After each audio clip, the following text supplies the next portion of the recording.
Shalom, Bapak Ibu, saudari-saudara yang juga anak-anak yang terkasih di dalam Tuhan Yesus Kristus. Selamat hari Minggu, selamat berjumpa kembali di dalam kebaktian Minggu GKI Peterongan Semarang. Firman Tuhan dalam ibadah hari ini akan dilayankan oleh Penatua Krisnadi. Sesaat lagi kita akan bersama memulai kebaktian Minggu kita, tapi mari kita simak terlebih dahulu tayangan Warta Jemaat Minggu ini.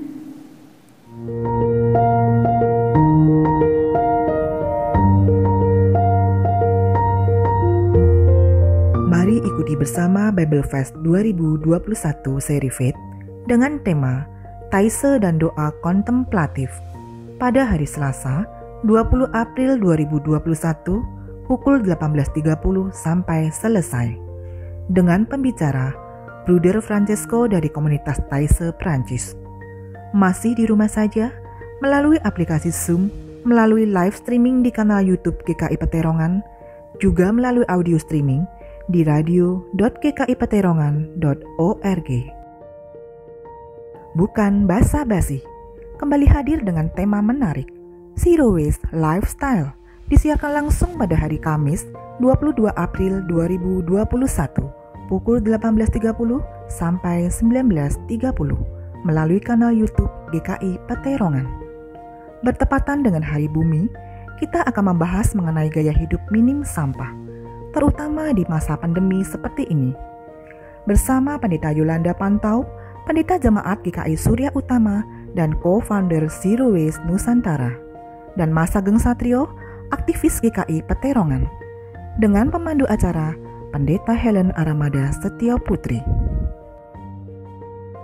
Mengikuti anjuran pemerintah sesuai peraturan Wali Kota Semarang nomor 13 tahun 2021, maka Majelis Jemaat GKI Peterongan Semarang memutuskan untuk menambah jam ibadah tatap muka atau onsite mulai Minggu 25 April 2021 menjadi 2 kali, yaitu pukul 9.30 pagi dan pukul 5 sore. Akan tetapi, kuota pengunjung kebaktian dikurangi menjadi 200 orang per kebaktian. Silakan mendaftar setiap minggunya melalui tautan berikut: rek.gkipeterongan.org mulai hari Rabu pukul 00 waktu Indonesia Barat sampai Sabtu pukul 13 waktu Indonesia Barat, atau melalui kantor tata usaha gereja mulai hari Rabu sampai Sabtu di jam kerja. Jemaat remaja diperbolehkan hadir dengan pendampingan orang tua. Lanjut usia, orang dengan penyakit penyerta, dan anak-anak diharapkan tetap mengikuti kebaktian secara online secara langsung melalui YouTube pukul 9.30 waktu Indonesia Barat, dan tayangan ulang akan disediakan di YouTube mulai dari pukul 17 waktu Indonesia Barat. Juga melalui siaran radio Iktus 96.5 FM pukul 17 waktu Indonesia Barat. Kiranya Tuhan memberkati kita sekalian.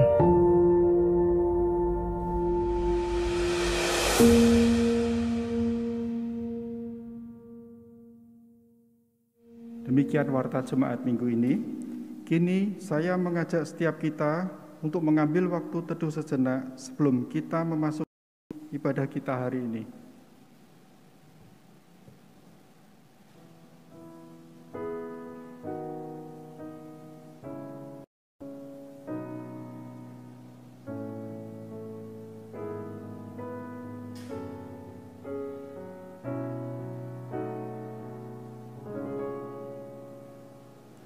Jemaat diundang untuk bangkit berdiri.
Ibadah ini berlangsung di dalam nama Bapa, Anak, dan Roh Kudus. Salam sejahtera bagi saudara sekalian. Amin. Persilakan duduk.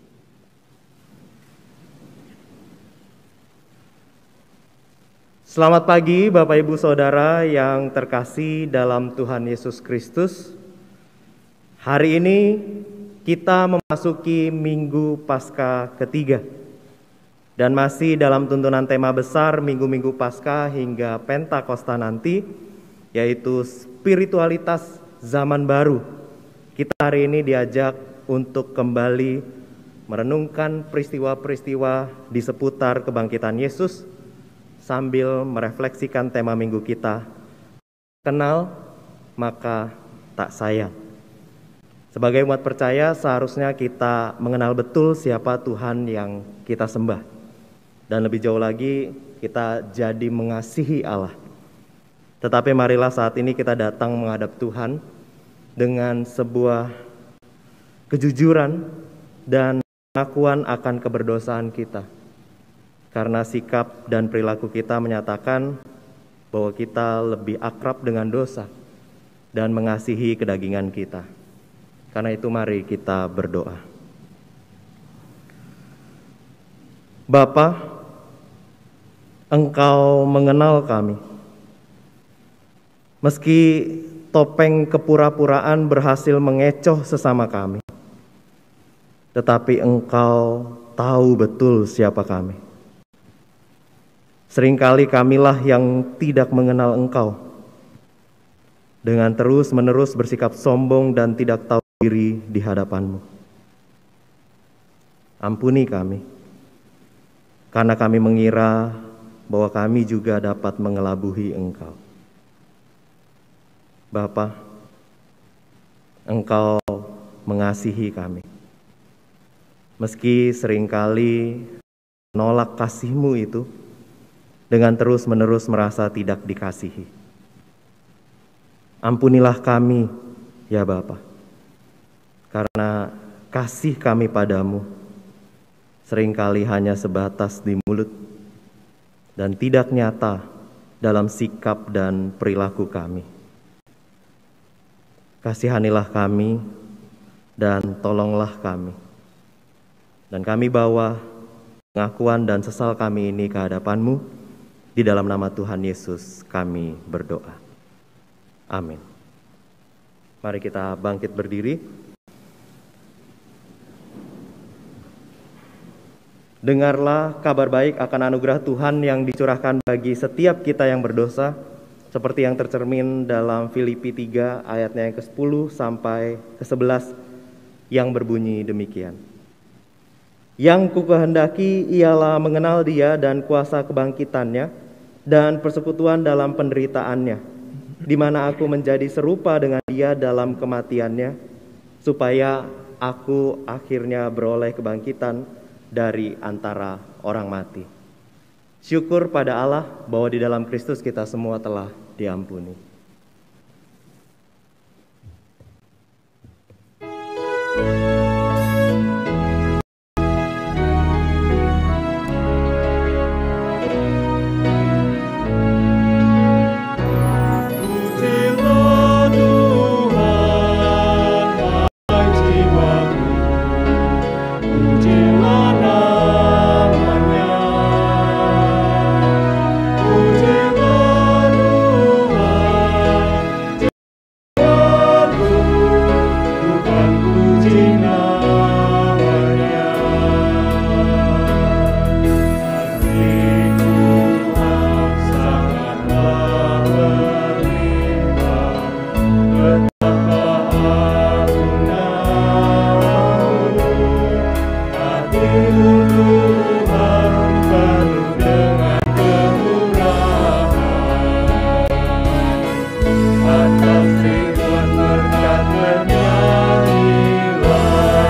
Bapak Ibu Saudara, kasih dalam rasa syukur kita akan kebaikan Tuhan. Mari kita bersama dengarkan virtual choir paduan suara Efrata dan Immanuel.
Marilah kita berdoa sebelum kita merenungkan firman Tuhan. Kita berdoa. Ya Bapa, kini tiba saatnya bagi kami untuk membuka Alkitab kami, membaca bagian bacaan yang ditentukan untuk kami baca pada hari ini, menyanyikan mazmur, serta terus menggumuli apa makna dan pesan yang tersirat di balik perenungan kami saat ini. Roh Kudus, tuntunlah kami, agar kami memahami, tidak hanya dengan akal budi dan perasaan kami, tetapi juga pemahaman itu nyata di dalam hidup keseharian kami. Dalam nama Tuhan Yesus kami berdoa. Amin.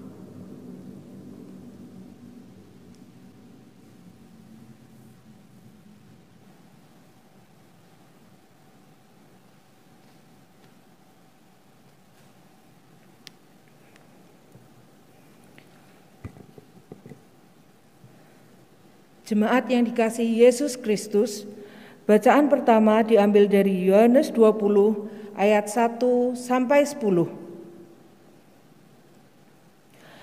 Yohanes 20 ayat 1 sampai 10. Dalam perikop ini dikisahkan bagaimana para murid mendapati kubur Yesus telah kosong dan menjadi percaya akan kebangkitannya. Beginilah firman Tuhan. Pada hari pertama minggu itu, pagi-pagi benar, ketika hari masih gelap, pergilah Maria Magdalena ke kubur itu, dan ia melihat bahwa batu telah diambil dari kubur. Ia berlari-lari mendapatkan Simon Petrus dan murid yang lain yang dikasihi Yesus, dan berkata kepada mereka, "Tuhan telah diambil orang dari kuburnya, dan kami tidak tahu di mana ia diletakkan." Maka berangkatlah Petrus dan murid yang lain itu ke kubur. Keduanya berlari bersama-sama, tetapi murid yang lain itu berlari lebih cepat daripada Petrus, sehingga lebih dahulu sampai di kubur. Ia menjenguk ke dalam dan melihat kain kafan terletak di tanah. Akan tetapi ia tidak masuk ke dalam. Maka datanglah Simon Petrus, juga menyusul dia dan masuk ke dalam kubur itu. Ia melihat kain kafan terletak di tanah, sedangkan kain putih peluh yang tadinya ada di kepala Yesus tidak terletak dekat kain kafan itu, tetapi agak di samping di tempat yang lain dan sudah tergulung. Maka masuklah juga murid yang lain, yang lebih dahulu sampai di kubur itu, dan ia melihat dan percaya. Sebab selama itu mereka belum mengerti isi kitab suci yang mengatakan bahwa ia harus bangkit dari antara orang mati. Lalu pulanglah kedua murid itu ke rumah. Demikianlah firman Tuhan. Syukur kepada Allah.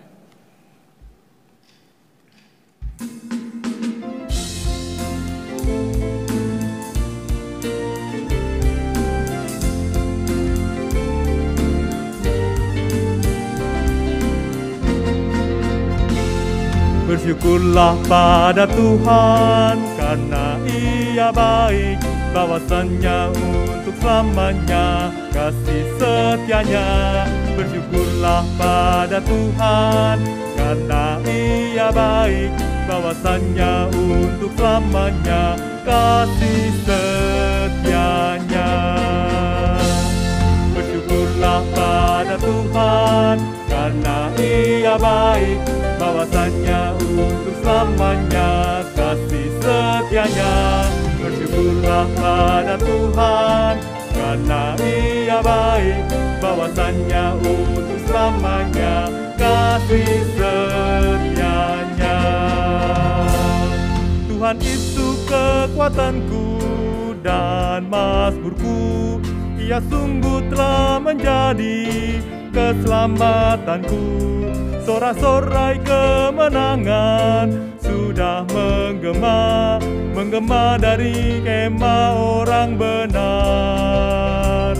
Tangan Tuhan melakukan keperkasaan, mendirikan orang-orang yang benar.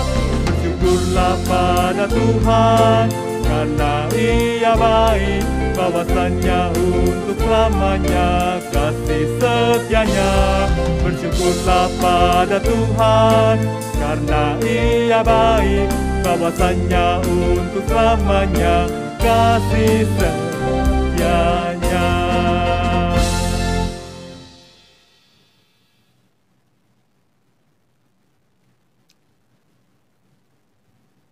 Bapak Ibu Saudara, tema kita di minggu hari ini adalah tak kenal maka tak sayang. Jadi asumsinya semakin dikenal, kita akan semakin disayang. Setuju Bapak Ibu Saudara? Saya menemukan sebuah artikel yang mengatakan seperti ini.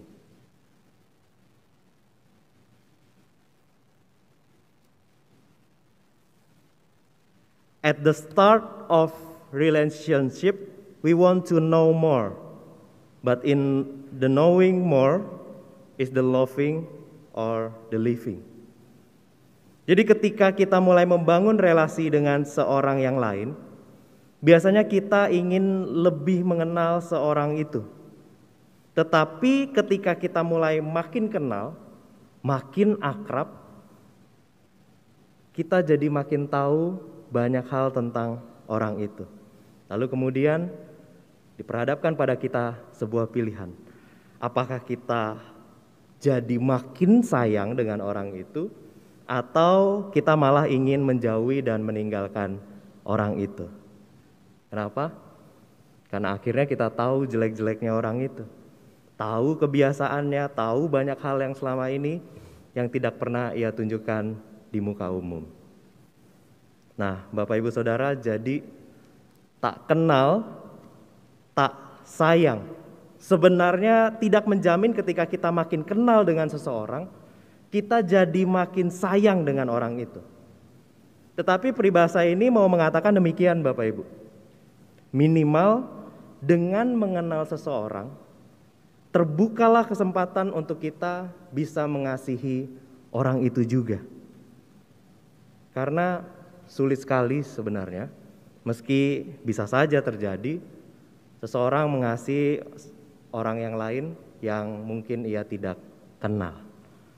Nah, dalam bacaan Alkitab kita dapat menemukan 3 tokoh yang berada di seputar peristiwa kebangkitan Yesus. Dan mereka adalah Maria Magdalena, Simon Petrus, dan seorang murid yang lain yang dikasihi oleh Tuhan Yesus, yang menurut tafsiran paling umum menyebutkan bahwa murid itu adalah Yohanes sendiri, anak Zebedeus, penulis Injil Yohanes. Dan kita bisa melihat 3-tiganya adalah murid Yesus, dan mereka masing-masing menampilkan reaksi yang berbeda-beda ketika mereka mendapati bahwa kubur Yesus telah kosong. Kita bisa melihat bagaimana Maria begitu terkejut, dan dalam perikop berikutnya dikatakan Maria menangis karena yakin betul bahwa jasad gurunya itu telah diambil orang. Lalu ia pun tidak tahu di mana jasad Yesus diletakkan. Lalu Petrus yang juga terkejut ketika mendengar kabar dari Maria. Ia segera menengok ke kubur, dan ketika ia mendapati bahwa betul kubur itu telah kosong, ia kemudian terdiam 1000 bahasa. Alkitab kita tidak mencatat apa-apa tentang respons dari Petrus. Bahkan sebaliknya, Alkitab memberi isyarat bagaimana Petrus tidak lekas percaya bahwa Yesus telah bangkit. Yohaneslah yang bersama-sama dengan Petrus melihat kubur Yesus dan kemudian dikatakan menjadi percaya. Itu kita bisa lihat di Yohanes 20 ayat 8 sampai 9. Di situ ditulis demikian. Maka masuklah juga murid yang lain yang lebih dahulu sampai di kubur itu, dan ia melihatnya dan percaya. Sebab selama itu mereka belum mengerti isi kitab suci yang mengatakan bahwa ia harus bangkit dari antara orang mati. Pertanyaan untuk kita renungkan bersama. Mengapa hanya Yohanes yang saat itu dicatat bahwa ia segera percaya? Apakah karena Yohanes sebagai murid yang dikasihi Yesus lebih mengenal Yesus dibandingkan yang lain? Apakah betul Maria Magdalena kurang bisa mengenal Yesus dengan baik karena sebagai perempuan ia tentu tidak dapat bergaul erat dengan Yesus? Apakah betul Simon Petrus meski mengenal akrab, tapi ternyata ia kurang mengasihi Yesus karena ia pernah menyangkal Yesus? Bahkan Alkitab mencatat dia pernah dihardik, "Enyahlah engkau iblis." Apakah demikian? Nah, waktu saya merenungkan bacaan ini, saya pun awalnya sempat berpikir seperti itu. Jadi kita tahu ya, dalam cerita atau apa kita selalu mencari mana tokoh baik, mana tokoh jahatnya gitu. Tetapi kemudian saya menyadari bahwa bukan itu alasan mengapa Yohanes lebih dahulu percaya dibandingkan yang lain. Dan saya katakan lebih dahulu karena betul pada gilirannya nanti Maria Magdalena dan Petrus akhirnya juga percaya bahwa Yesus sudah bangkit.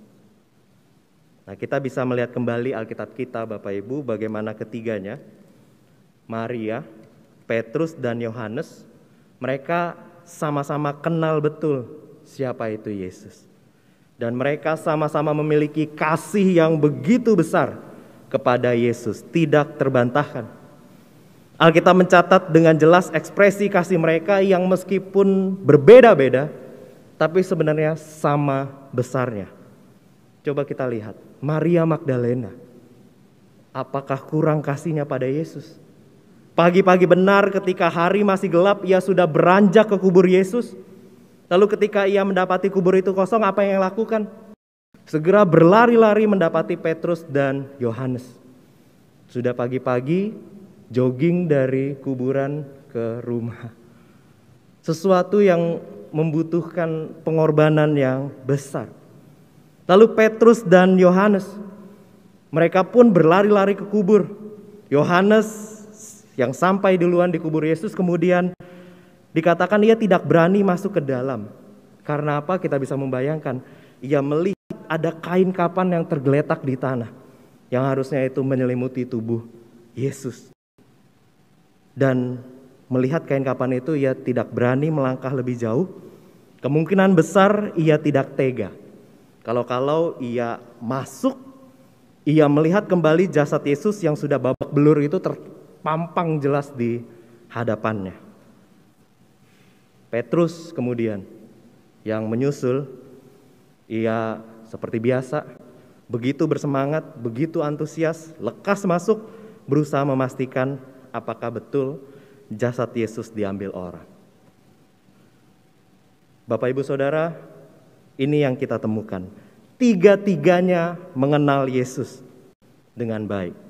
Tiga-tiganya mengasihi Yesus dengan sungguh. Tetapi Yohanes, ia mengenal Yesus, mengasihi Yesus, dan kemudian mengerti apa yang sedang terjadi dan kemudian menjadi percaya. Dan saya mencatat ada dua alasan mengapa Yohanes dapat segera percaya. Yang pertama, ada kedekatan yang dibangun. Bukan pada satu momen saja ketika Yesus bangkit dari kuburnya, tetapi relasi ini yang begitu akrab telah dibangun sejak lama. Mari kita menengok kembali bagian penutup dari Injil Yohanes di Yohanes 1 ayat 24 sampai 25. Di sana tertulis demikian. Dialah murid yang memberi kesaksian tentang semuanya ini dan yang telah menuliskannya dan tahu bahwa kesaksiannya itu benar. Masih banyak hal-hal lain lagi yang diperbuat oleh Yesus, tetapi jikalau semuanya itu harus dituliskan satu persatu, maka agaknya dunia ini tidak dapat memuat semua kitab yang harus ditulis itu. Sekali lagi, murid yang dimaksud dalam ayat ini adalah Yohanes. Dan ia menceritakan bahwa masih ada begitu banyak hal yang sebenarnya ia telah saksikan di sepanjang ia mengikut Yesus, yang kemudian ternyata tidak dapat ia ceritakan kepada kita semua. Bukankah memang seperti itu yang biasa kita alami Bapak Ibu Saudara? Kita tahu dalam relasi yang intim, hubungan yang begitu dekat, begitu akrab, kita tahu betul bahwa akan ada banyak pengalaman yang tidak terkatakan dibandingkan dengan apa yang bisa kita ceritakan pada orang atau kita tuliskan. Yohanes mengatakan bahwa dunia ini tidak dapat memuat semua kisah tentang hal-hal yang diperbuat oleh Yesus, yang tentu Yohanes alami dan saksikan sendiri. Tetapi Yohanes kemudian mengingatkan pembacanya mengenai siapa dirinya. Ia menyebut dirinya sebagai murid yang dikasihi Yesus. Dan sebutan ini bukan untuk membuatnya makin diagungkan. Ya, memberi gelar pada diri sendiri bahwa saya murid yang dikasihi Yesus. Ini bukan untuk membuatnya makin diagungkan. Sebaliknya ia hanya mau menyederhanakan kerumitan dari seluruh pengalaman yang tidak terkatakan itu pada satu hal, yaitu kasih. Dan kasih ini menjelaskan semua. Kasih menjadi alasan mengapa relasi mereka begitu akrab. Kasih menjadi sebab mengapa semua pengalaman dengan Yesus itu begitu membekas dalam ingatan dan hati Yohanes. Adakah kasih yang sama kita rasakan saat ini? Dan di sini menariknya Bapak Ibu Saudara. Kedekatan dengan Tuhan bukan menjadi ajang untuk pamer level kerohanian, melainkan menjadi kesempatan untuk menyatakan dan menerima kasih. Kedekatan dengan Tuhan bukan dipandang sebagai kesempatan untuk kepuasan diri semata, dalam arti supaya saya makin kaya, saya makin diberkati, usaha saya lancar, segala sesuatu menjadi baik-baik saja. Bukan. Tetapi malah semata-mata hanya untuk bisa mengalami Tuhan di sepanjang hari-hari kita. Tiap detik, tiap jam, tiap saat. Hingga akhirnya dalam setiap peristiwa yang kita lalui, ada pengalaman bersama dengan yang kita temukan. Di setiap peristiwa ada pengalaman. Indah sekali bukan? Dan alasan kedua Bapak Ibu Saudara, mengapa Yohanes jauh lebih cepat percaya dibandingkan yang lain adalah karena Yohanes mampu mengaitkan apa yang dibaca dalam kitab suci dengan kehidupannya sehari-hari. Ini tentu bukan berarti bahwa kita harus sedikit-sedikit kutip ayat Alkitab, lalu sedikit-sedikit kita mencocokkan secara harafiah apa yang tertulis dalam Alkitab kita dengan apa yang terjadi di kehidupan kita. Bukan. Secara sederhana, Yohanes hanya membiarkan kitab suci itu berbicara padanya, mengingatkan sesuatu padanya. Entah itu menegur, menyadarkan, atau menyatakan apa yang harus ia lakukan. Ketika ia terkejut dan berada dalam kebingungan, ketika ia melihat Yesus tidak ada di kuburnya lagi, ia membiarkan teks-teks kitab suci itu menerangi kebingungannya saat itu. Karena di ayatnya yang ke-9 dikatakan, sebab selama itu mereka belum mengerti isi kitab suci yang mengatakan bahwa ia harus bangkit dari antara orang mati. Murid-murid yang lain, apakah belum membaca kitab suci mereka? Tidak. Sebaliknya mereka tahu, mereka baca, tetapi kata Yohanes mereka belum mengerti sehingga mereka sulit untuk percaya. Dan Bapak Ibu Saudara, belum mengerti ini bukan hanya soal bagaimana kita bisa memahami doktrin Alkitab, tetapi bagi Yohanes dan murid-murid Yesus yang lain, belum mengerti ini juga menunjukkan adanya ketidakmampuan mereka dalam mengaitkan teks kitab suci dalam hidup mereka sehari-hari. Sehingga dalam kebingungan mereka, ketika mereka mengunjungi kubur Yesus yang kosong, mereka malah menjadi curiga dan berpikir bahwa jasad Yesus diambil orang. Mungkinkah kita sedang mengalami yang sama, Bapak Ibu Saudara? Mungkinkah kita sedang mengalami kebingungan yang sama? Dalam kebingungan kita giat melayani Tuhan. Tetapi kita terus mengabaikan keluarga kita yang ada di rumah. Dalam kebingungan kita menaikkan doa Bapa kami, ampunilah kesalahan kami, seperti kami mengampuni orang yang bersalah kepada kami. Tetapi hati ini terus-menerus dikuasai dendam terhadap yang lain. Dalam kebingungan kita, tiap kesempatan kita ingin menyampaikan God bless you, Tuhan berkati. Tetapi di tiap kesempatan juga ketika kita dikuasai oleh amarah, kita toh merasa puas ketika dapat memaki-maki. Padahal kitab suci kita mengatakan, jikalau seorang berkata aku mengasihi Allah dan ia membenci saudaranya, maka ia adalah pendusta. Karena barang siapa tidak mengasihi saudara yang dilihatnya, tidak mungkin mengasihi Allah yang tidak dilihatnya. Dan kita terus-menerus menempatkan teks kitab suci ini bukan pada diri kita, tetapi pertama-tama pada orang lain. Lalu syukur pada Allah, orang lain itu bertobat dan kita tidak. Kita masih terus berkubang dalam dosa-dosa kita. Perhatikan dan perlakukan firman Tuhan seperti layaknya sebuah pelita. Ia berfungsi dengan baik ketika ia dapat menerangi jalan-jalan kita yang gelap. Firman tidak hanya dapat mengoreksi hidup kita dari cara hidup yang keliru, tetapi sebenarnya firman juga bisa memberikan kita kepastian, membuat kita mengerti ketika kita makin hilang arah. Dan pada akhirnya firman Tuhan itu menolong kita untuk makin berjumpa dengan Yesus. Sama persis seperti apa yang Yohanes alami. Di titik itu ketika ia melihat kubur Yesus telah kosong, pikirannya yang tadinya gelap kini tercerahkan. Dan seketika itu juga ia menyadari bahwa ternyata Yesuslah yang selama ini dibicarakan oleh kitab suci. Dan kita bisa membayangkan Yohanes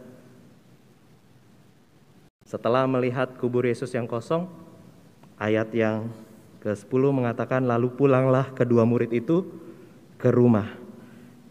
Kita bisa membayangkan bagaimana Yohanes kembali pulang ke rumah dengan hati yang riang. Karena ia bukan berjumpa dengan kubur yang kosong. Sebaliknya ia berjumpa dengan Yesus yang bangkit. Setelah ia memahami apa yang tertulis dalam kitab suci. Adakah saya, Bapak, Ibu, Saudara, merasa riang setelah ibadah ini berakhir? Teruslah membangun relasi dengan Yesus. Dan biarkan firman Tuhan itu terkait erat dengan kehidupan kita. Membuat kita makin mengenal, makin mengasihi, dan makin percaya kepada Allah. Amin.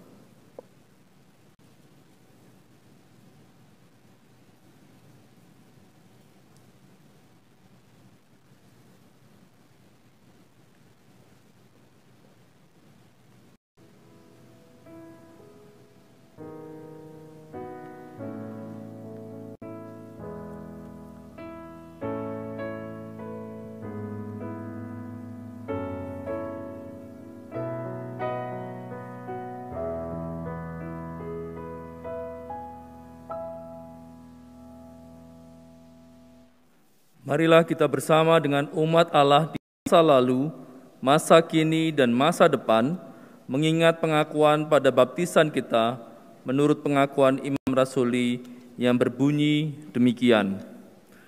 Aku percaya kepada Allah, Bapa yang Maha Kuasa, Khalik langit dan bumi, dan kepada Yesus Kristus, Anaknya yang tunggal Tuhan kita, yang dikandung dari Roh Kudus, dari anak darah Maria, yang menderita sengsara di bawah pemerintahan Pontius Pilatus, disalibkan, mati dan dikuburkan, turun ke dalam kerajaan maut. Pada hari yang ketiga, bangkit dari antara orang mati, naik ke surga, duduk di sebelah kanan Allah, Bapa yang Maha Kuasa, dan dari sana ia akan datang untuk menghakimi orang yang hidup dan yang mati. Aku percaya kepada Roh Kudus, gereja yang kudus dan am, persekutuan orang kudus, pengampunan dosa, kebangkitan orang mati, dan hidup yang kekal. Amin.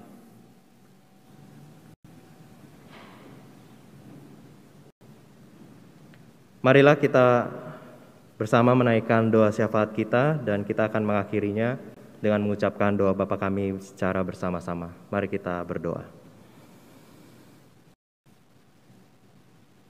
Bapa, kami bersyukur untuk firman yang boleh kami renungkan saat ini. Karena tiap kali kami dapat membaca dan merenungkan firman Tuhan, kami kembali diperjumpakan dengan Engkau.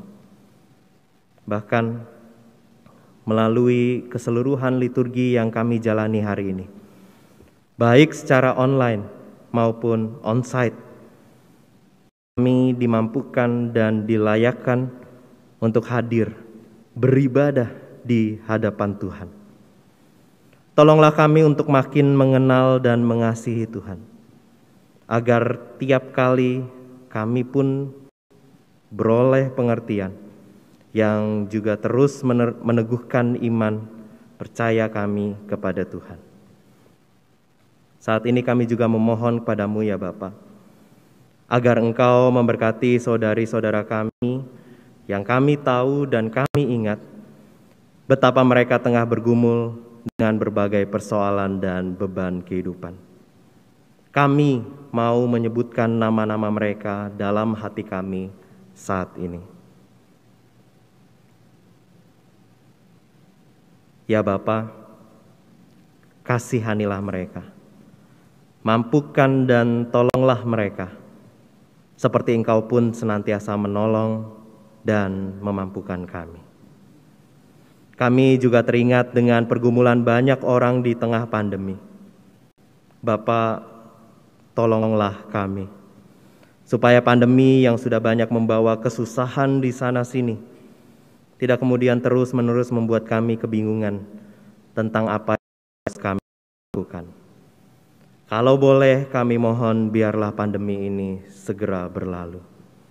Tetapi lebih dari itu, biarlah Tuhan anugerahkan setiap kami hikmat dan kebijaksanaan, serta kesatuan hati, untuk kami dapat bersama-sama menghadapi situasi seperti ini dengan baik. Terima kasih Bapa. Inilah doa, syukur, dan permohonan kami yang kami bawa kepadamu. Hanya di dalam nama Tuhan Yesus kami berdoa, menaikkan doa Bapa kami yang Tuhan Yesus ajarkan. Bapa kami yang di surga, dikuduskanlah namamu, datanglah kerajaanmu, kehendak-Mu di bumi seperti di surga. Berikanlah kami pada hari ini makanan kami yang secukupnya, dan ampunilah kami akan kesalahan kami, seperti kami juga mengampuni orang yang bersalah pada kami. Dan janganlah membawa kami ke dalam pencobaan, tetapi lepaskanlah kami daripada yang jahat. Karena Engkaulah yang mempunyai kerajaan dan kuasa dan kemuliaan sampai selama-lamanya. Amin.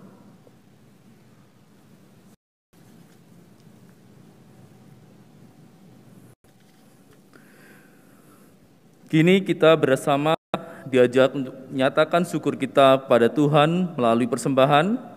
Dimanapun saudara berada, saudara dapat memberikan persembahan minggu, persembahan bulanan, persembahan syukur, dan perpuluhan melalui pertama, transfer ke rekening bank yang tercantum di layar maupun kartu digital.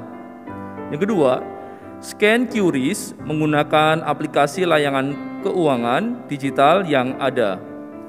Ketiga, memasukkan persembahan ke dalam kotak persembahan yang berada di pintu-pintu keluar gedung gereja dan di kantor tata usaha. Apabila saudara memberikan persembahan melalui transfer ATM atau QRIS, tambahkan kode unik pada 2 digit terakhir nominal persembahan saudara. Informasi kode unik dapat Anda temukan pada warta digital. Sebagai pengingat bagi kita semua, saya akan bacakan nats yang saya ambil dari 2 Korintus 9 ayat 7. Hendaklah masing-masing memberikan menurut kerelaan hatinya, jangan dengan sedih hati atau karena paksaan, sebab Allah mengasihi orang yang memberi dengan sukacita, dan Allah sanggup melimpahkan segala kasih karunia kepada kamu, supaya kamu senantiasa berkecukupan di dalam segala sesuatu dan malah berkelebihan di dalam berbagai kebajikan. Mari kita berdoa. Tuhan yang Maha Besar, terima kasih atas seluruh penyertaan dan tuntunan yang Engkau berikan sehingga kami dapat mendengarkan firman-Mu dalam ibadah ini. Kami bersukacita karena firman-Mu yang kami dengar bisa menjadi petunjuk dan pedoman dalam hidup kami sehari-hari, sehingga menjadi bermanfaat bagi kami semua, terutama yang tengah bingung dan bimbang dalam kehidupan di tengah pandemi ini Tuhan. Semoga menemukan solusi yang tepat untuk mengatasi segala permasalahan hidup kami. Dan pada saatnya Tuhan, kami akan memberikan persembahan syukur kami untuk pelayanan di tengah jemaat ini. Kami mohon Tuhan berkati bagi kami yang akan memberikan dan juga yang belum sempat memberi, biarlah pelayanan di tempat ini makin diberkati. Di dalam nama Tuhan Yesus, kami akan memberikan persembahan kami yang terbaik. Haleluya. Amin.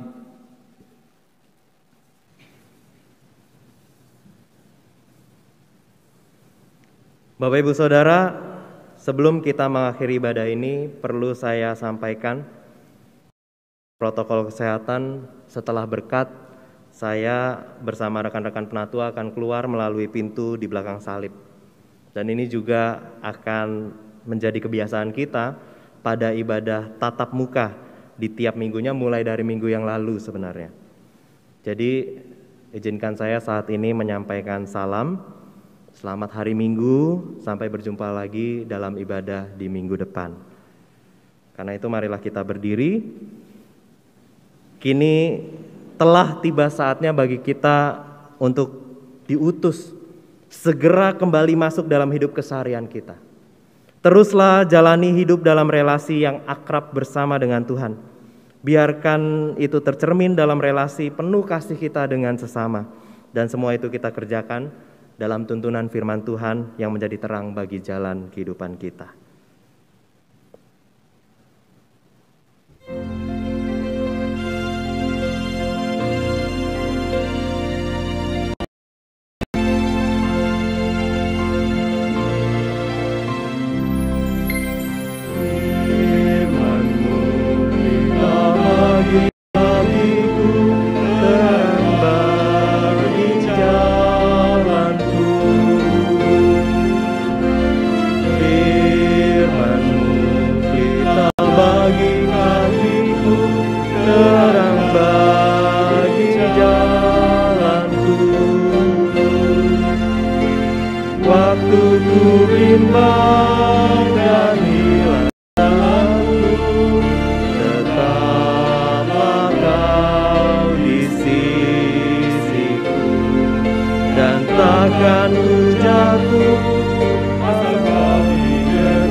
Maka arahkanlah hatimu kepada Tuhan dan terimalah berkat Tuhan.